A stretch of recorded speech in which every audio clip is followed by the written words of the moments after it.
Hi there, it's Ian here, and you're watching Grumpy Opinions, the show where I'm going to tell you all about what I think of films, TV shows, games, and life in general. Let's get on with the show. The Mandalorian is the new Star Wars TV show about a guy who wears Mandalorian armor, and he's got a wee baby Yoda thing, and he's hiding from all the other bounty hunters in the galaxy and trying not to get dead. Episode 4, Sanctuary, starts off with like charming looking farming people, and they're blissfully fishing for CGI things that are way more enthusiastic than the direction the actors were given on the day. But bad guys end up attacking them, and they're led by like a dude that looks like the thing out of the Diamond video, and then a poor woman and her lass are only just surviving by hiding. Mandy, on the other hand, he's looking for a place to lay low, and that planet looks like a pretty solid bet.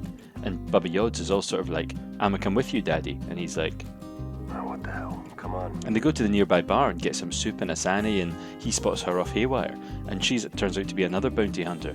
But after a wee bit of friendly fisticuffs, they realise that neither of them's actually hunting the other, and they chill out and relax.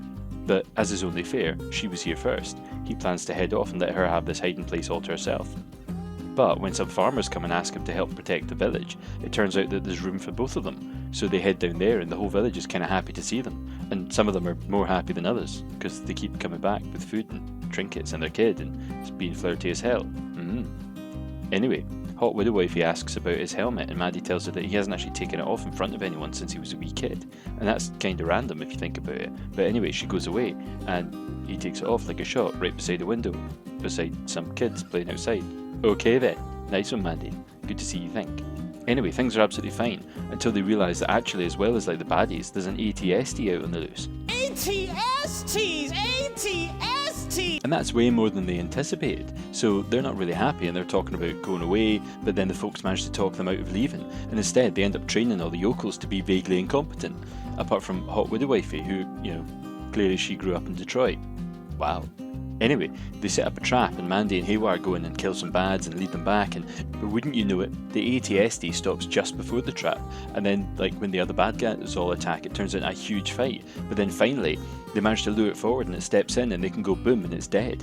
And it's all looking pretty good, genuinely it's looking quite good, and everyone's relaxing, and Mandy's even coming around to the idea of letting the Hot Widow Wifey get her hands all over his helmet. Anyway, just then a bounty hunter shows up and tries to kill Bubba Yodz, but they manage to beat it, so it's time to move on. So just like the little space hobos that they are, they head off in the chance of a happy life left behind. So what did I think? Well, this week wasn't actually too bad. For a start, it's the first time we've actually gotten a sense of who Mandy actually is, because he talks in this episode. He actually talks to people, and he goes a bit of a way explaining about how the helmet coming off thing works, because, the whole thing about the armour never coming off seemed totally nuts. The idea that if they never took it off, but, as it turns out, no, he does totally takes it off. He takes it off at night in baths and whatever, but he only just doesn't take it off in front of anyone, else, so it's only when he's alone. I presume if he ever gets married to another Mandalorian, they both take it off. And anyway, let's not think about that. It's a kids' show. But anyway, there was good action, and there was the shootout at the end, and that wasn't bad. And the wee bit of fisticuffs between the bounty hunters was okay, even if it was a wee bit sloppy looking. More coming from the Mandy side of things, which is kind of crazy if you think about it, because he did do a lot of that kind of twirly stuff and fighty stuff on Game of Thrones. I bet he didn't do all of it, but he did some. And you've also got her off haywire. Now she's like a proper martial artist, and she's done action movies and stuff, and that's pretty much all she does. And she was actually quite good in this. I've never really seen her act in much else, but she seemed to be fine in this, and hopefully she'll turn up again. But also during that fight, she's punching him in the helmet, and he's fully armored. It really shouldn't hurt, because if you're wearing riot gear and somebody hit you with something, it's literally invented to protect you from that. So why would someone punching you with their bare hand actually hurt? Unless she's some kind of superhuman thing, alien. But anyway, I also thought it was really great how the Hot Widow kept cracking onto him. Totally. Mandy's just yeah, okay, I'm a bit awkward now. Yeah, especially when she said, "Can I set you something in the house?" Thank you. Maybe later. Come on. We all know exactly where that suggestion was headed. We also had a classic montage bit, and that was, frankly, it was right out of Robin Hood, Prince of Thieves. It totally reminded me of that. And it made clear that there's friendly folk out there, as well as bad beaties and old Empire stuff kicking around as well. But was I happy? I wasn't annoyed by it. I wasn't actually that bothered by this episode. It was okay. It was fun. But this has got the same problems. And I know you're thinking, you're Ian, you sound like a stuck record. You just keep saying the same things again.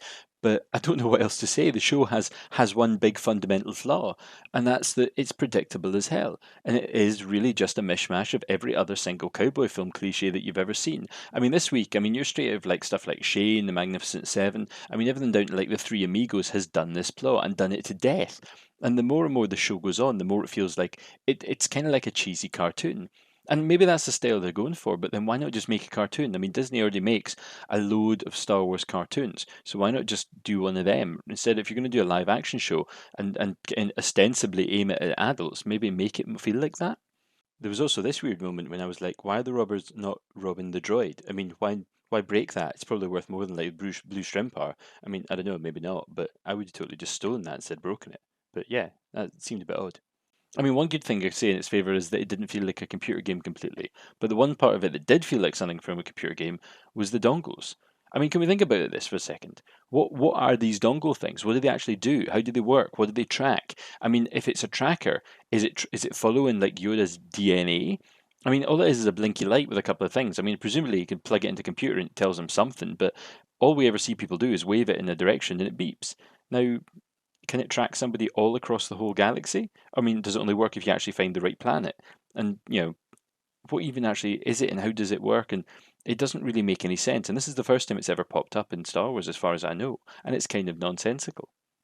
And the end result of things like that is I kind of enjoy this show, but I'm not impressed by it. I mean, apart from visually, but even like I've said before, we're living in days of CGI everything and mass budget TV shows. When literally any TV show, it doesn't matter what it is, has loads of like post stuff and CGI work and fake skylines, buildings and things, is nothing unusual. So the fact that a show with the budget this has, looks good, isn't a surprise. And yeah, it does look good. It looks great, and that's fine, and it sounds great, but it's such an episodic show, and it's so cliched that it ends up just being a bit eh.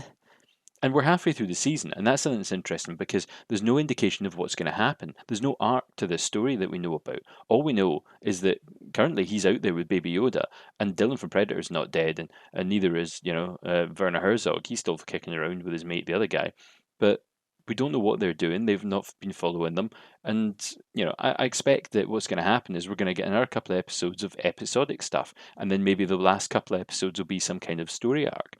And I expect that it's probably going to be something out of some other Western. Like, I mean, I would not be surprised, and I'll call it now, that the show's going to end up with like Mandy and co. all like out somewhere having to like totally butch and Sundance it. And if not like, that, and you don't know what happens, then it'll be like him having to fly off wounded like Shane at the end of the movie Shane. And you don't know if he's actually going to live or die. But considering there's another season being made, then I'm guessing it'll be the live option. Joey, there's no living with a killing. There's no going back from one. Anyway, we'll see when it comes. So till next time, I've been Ian, and these have been my grumpy opinions.